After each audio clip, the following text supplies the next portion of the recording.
hiki kilichotokea majuzi sio uzembe, ni hali halisi ambayo inaikumba dunia na Tanzania ikiwepo, na hata wakati mwingine huwa tukichukua hatua zingine kama serikali huwa zipokelewi kwa ladha hivi na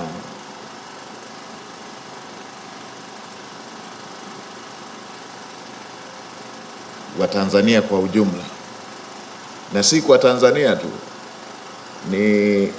ni jambo la dunia nzima. Haya mambo ya mabadiliko ya tabia nchi yanapoongeleka huwa hayana ladha sana, kwa sababu yanakinzana na baadhi ya shughuli zingine ambazo huwa zina ladha zaidi kwa wakati huu, na si hapa Morogoro tu na hapa Pwani na Dar es Salaam, ni nchi nzima. Lakini pamoja na hivyo, kama ambavyo Mheshimiwa Waziri umesema, serikali haijalala. Hilo ndo jambo jema la kusema,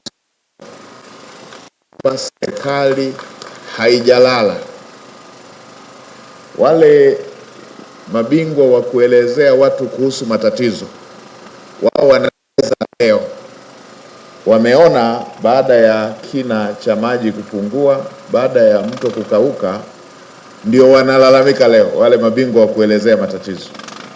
Lakini serikali imeona some years back na imeanza kutafuta jawabu la kukabiliana na hali ya aina hii ikitokea miaka kama 3 iliyopita,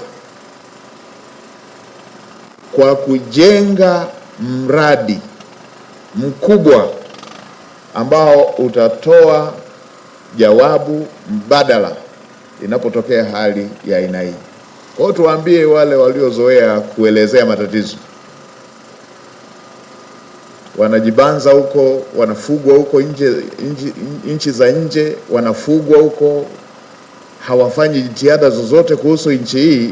Wao kazi yao ni kuorodhesha matatizo, kwamba serikali haijalala, pamoja na kwamba serikali ilikuwa na kazi kubwa ya kutekeleza mradi mkubwa ambao kwa mtu yeyote mchumi angeweza kuwa na sababu ya kutosha kutokutekeleza mradi mwingine, kwamba kama unatekeleza mradi wa trilioni 6.5 wa bwawa la Mwalimu Nyerere kwa fedha za ndani, hiyo ingeweza kuwa excuse kuacha kwanza kutekeleza miradi mingine.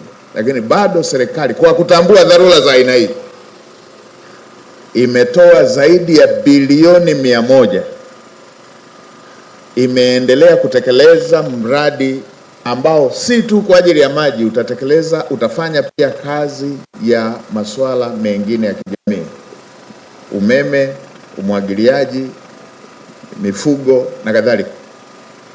Kazi imeenda sambamba pamoja na miradi ya kimikakati iliyokuwa ikitekelezwa.